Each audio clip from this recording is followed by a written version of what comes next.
konsekuensi dari penamaan Al-Fatihah itu Ummul Quran, berarti yang lain anaknya. Itu ada pangkal kesalahannya di situ. Menerjemahkan ummu dengan ibu.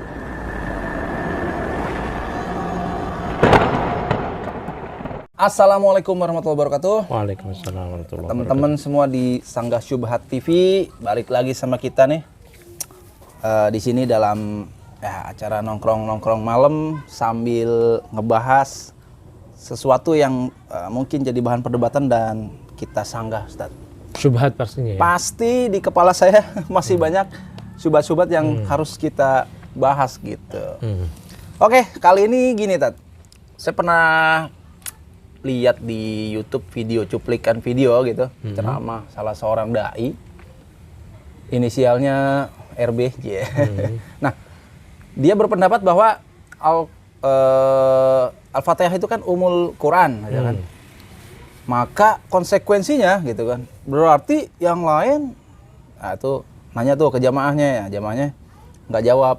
Akhirnya dia jawab, yang lain berarti anaknya gitu kan. Apa iya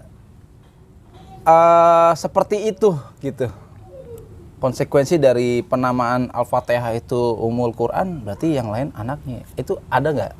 Al-Quranul Karim terangkum lagi di dalam satu surat, yaitu Al-Fatihah. Maka dari situ Al-Fatihah dinamakan Ummul.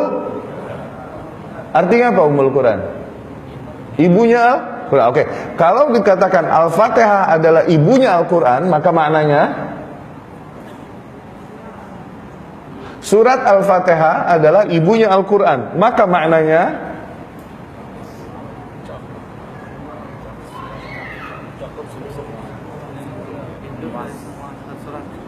lebih gamblang dong, yang gamblang enak. Kalau dikatakan Al-Fatihah, surat Al-Fatihah adalah ibunya Al-Quran, maka maknanya surat-surat yang lain anaknya dia. Kan dia emaknya. Dalam pendapat ulama yang kayak gitu.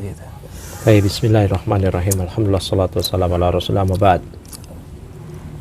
Nah, ini berarti pangkal kesalahan dia. Saya juga udah nonton itu ya. Ketika dia menerjemahkan Ummul Quran dengan ibunya Quran. Bahkan saya pernah dengar dia menggunakan diksi emak ya. Emaknya Quran. Emaknya. Padahal Ummul Quran itu induk.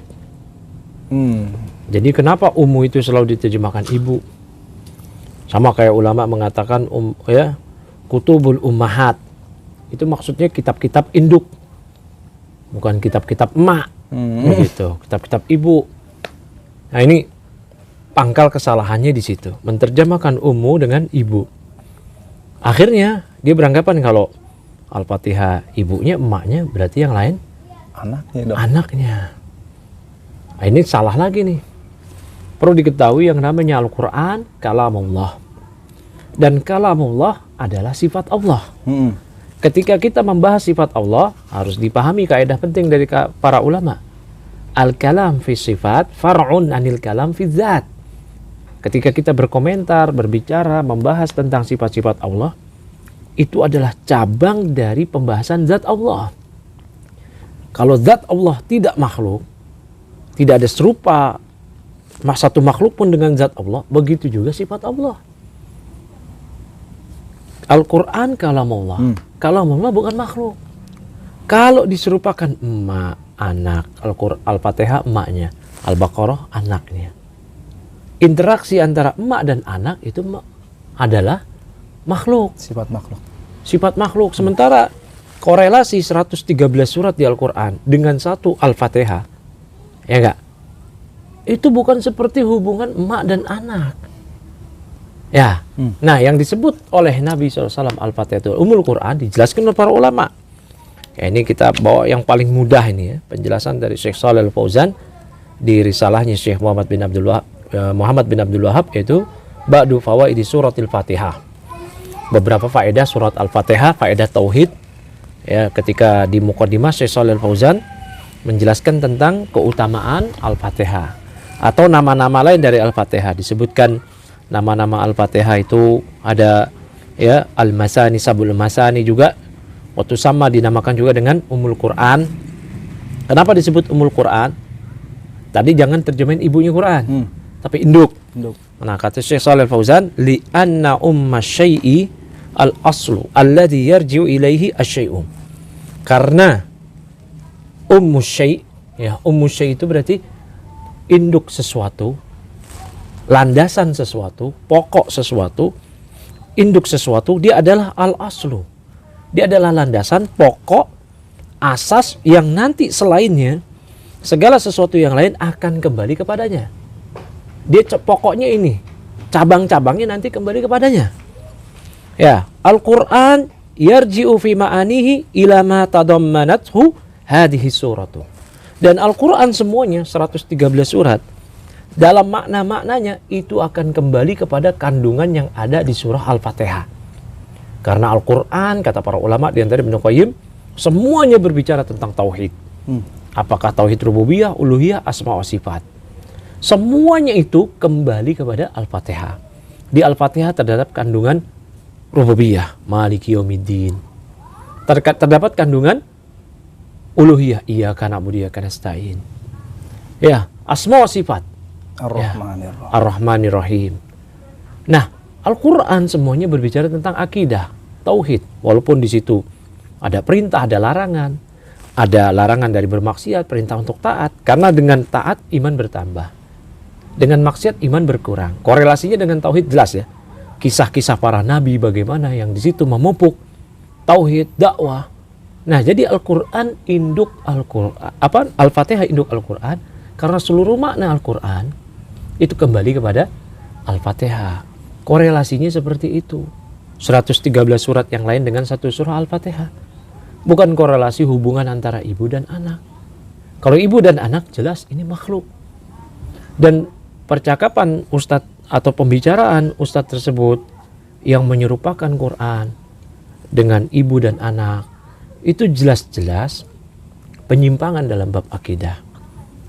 Maka kita bicara di sini agar kaum muslimin jangan mengikuti pendapatnya dan agar dia bertobat pada Allah. Karena itu terus bergulir, kita sampaikan di sini dalam rangka mengingatkan kaum muslimin, mimbabi tahdzir, memberikan peringatan kepada kaum muslimin agar jangan sampai mengikutinya.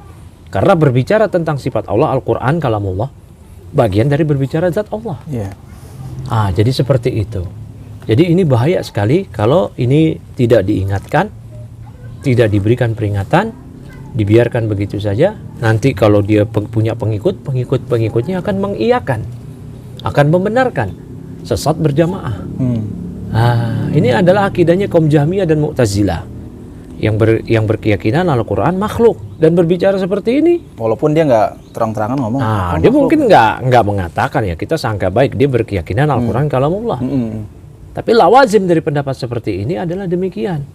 Lazimul qaulnya, walaupun lazimul qaul laisa bil qaul, namun ya buruknya konsekuensi itu menandakan buruknya ucapan dia. Seperti itu Bang Ain. Berat ya? Berat ya, harus rujuk, tobat. Kalau itu udah tersebar, ya dia bertobat pada Allah dan pengikutnya atau yang mendengar ucapannya nggak boleh ngikutin pendapat seperti dia atau menyetujuinya atau membelanya. Salah ya salah. Ya, tapi gitu. Di video itu dia nggak jelasin sebenarnya maksudnya anaknya apa, nggak dijelasin cuma. Ya itu karena salah paham antara menerjemahkan ummu sebagai ibu. Akhirnya berujung kepada tasbih ya dengan ibu dan hubungan ibu dan anak. Itu aja. Padahal hubungan 113 surat dengan satu surat Al-Fatihah tidak seperti hubungan ibu dan anak. Tapi kembali kepada maknanya. Itu yang dijelaskan oleh Syekh Shalih Al-Fauzan ya. Seperti itu Bang Ain. Nah, Ustaz. Syukron. Afwan.